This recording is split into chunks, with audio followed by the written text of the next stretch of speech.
तो आज धान की फसल में ये जो खाद प्रबंधन है, इस पर हम थोड़ी गहराई से बात करते हैं।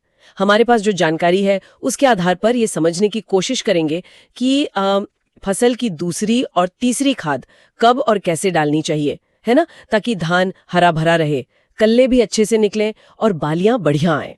हाँ बिल्कुल।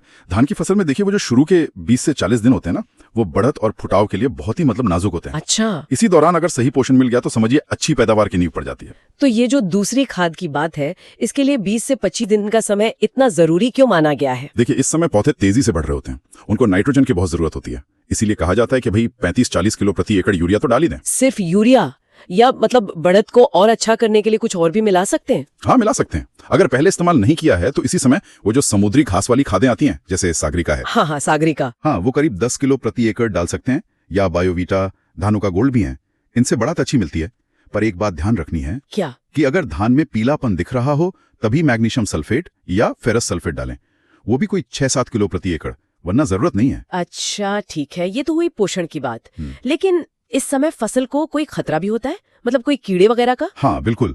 ये जो 15 से 30 दिन का धान होता है ना, इसमें तना छेदक सुंडी का खतरा काफी बढ़ जाता है। अरे हाँ, वो तो कल्ले सुखा देती है, सुना है, नए पुराने दोनों। जी हाँ, दोनों, नए कल्ले भी और पुराने भी। इसीलिए एक जरूरी काम यह है कि भले ही फसल एकदम स्वस्थ दिख रही हो, बचाव के तौर पर यूरिया के साथ कोई दानेदार कीटनाशक मिला दें। जैसे वाटागो है, फटेरा है, फोरपीडो है, करीब 2.5 से 4 किलो प्रति एकड़ के हिसाब से। ये एक तरह से फसल का बीमा हो गया समझिए। बीमा, सही कहा। अच्छा, तो ये हो गई दूसरी खाद। इसके बाद लगभग 35-40 दिन पर फिर से खाद देनी है? जी, तीसरी खाद मतलब 40 दिन से पहले। ठीक। इसमें फिर से यूरिया तो देनी ही है, करीब 25-30 किलो, जरूरत लगे तो 35-40 किलो तक भी जा सकते हैं। ओके। लेकिन इसके साथ एक और चीज डालने की सलाह दी जाती है, 3 किलो प्रति एकड़ सल्फर पाउडर। सल्फर? अच्छा, इसका क्या खास काम है स्टेज पर? सल्फर के यहाँ देखिए 2 काम हो जाते हैं। एक तो ये खुद एक जरूरी पोषक तत्व है, हाँ, और दूसरा ये फंगस को भी कंट्रोल करता है, मतलब एक कॉन्टैक्ट फफूंदनाशक की तरह भी काम करता है। अरे वाह, ये तो डबल फायदा हो गया। अच्छा, जानकारी में एक और चीज पर काफी जोर था, पोटैश, MOP।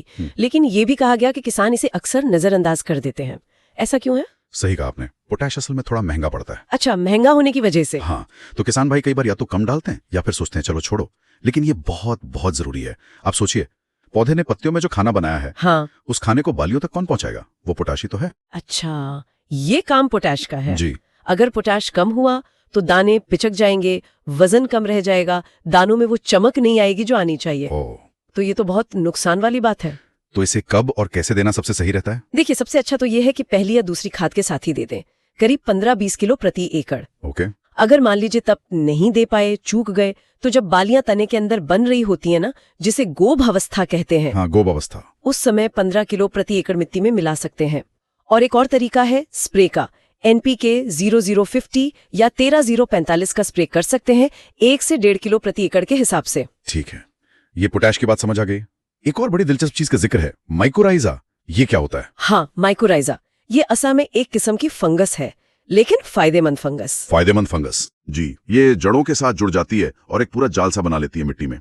फिर मिट्टी में जो फास्फोरस या दूसरे पोषक तत्व होते हैं ना, जो पौधे आसानी से नहीं ले पाते, मतलब घुलनशील नहीं होते, हाँ। उनको ये माइकोराइजा पौधे तक पहुंचाने में मदद करती है। अरे वाह, ये तो कमाल की चीज है तो कमाल की। लेकिन इसमें 2 बातों का ध्यान रखना बहुत जरूरी है। अच्छा, क्या? पहली बात, इसे धान लगाने के 20 दिन के अंदर ही डाल देना चाहिए, क्योंकि इसको अपना जाल बनाकर काम शुरू करने में ही 20-25 दिन लग जाते हैं।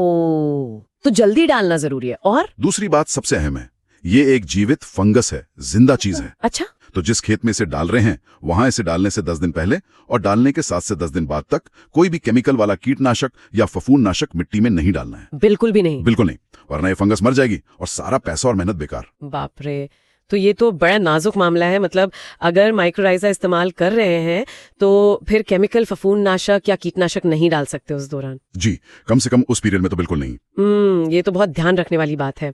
चलिए, मान लिया हमने सब बचाव के उपाय किए, दानेदार कीटनाशक भी डाला, लेकिन फिर भी अगर तना छेदक का हमला दिख ही जाए खेत में, तब क्या करें? हाँ, अगर बचाव के बाद भी प्रकोप दिखता है तो फिर स्प्रे करना पड़ेगा। स्प्रे में क्या इस्तेमाल कर सकते हैं? स्प्रे के लिए फिर कई दवाएं हैं, जैसे एम्प्लिको है 100 ml प्रति एकड़, कोराजन है 60 ml प्रति एकड़, या फिर इमामेक्टिन बेंजोएट और लैम्डा साइलोथ्रिन का कॉम्बिनेशन भी आता है। ठीक है, तो मतलब पूरी बात यह है कि धान की अच्छी फसल चाहिए तो सही टाइम पर सही खाद देना बहुत जरूरी है।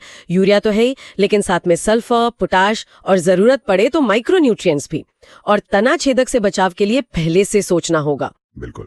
और माइकोराइजा जैसी जो जैविक चीजें हैं, उनका इस्तेमाल करते समय उनकी सेंसिटिविटी का भी ध्यान रखना पड़ेगा। सही बात है। हाँ, ये सारी जानकारी तो इस फसल के प्रबंधन के लिए काम की है ही, पर ये हमें एक और थोड़े बड़े सवाल पर सोचने को मजबूर करती है। किस तरह का सवाल? कि हम लंबे समय से ये जो रासायनिक खादों और कीटनाशकों पर इतने निर्भर होते जा रहे हैं, इसका हमारी मिट्टी की सेहत पर, हमारे पर्यावरण पर क्या असर पड़ रहा है?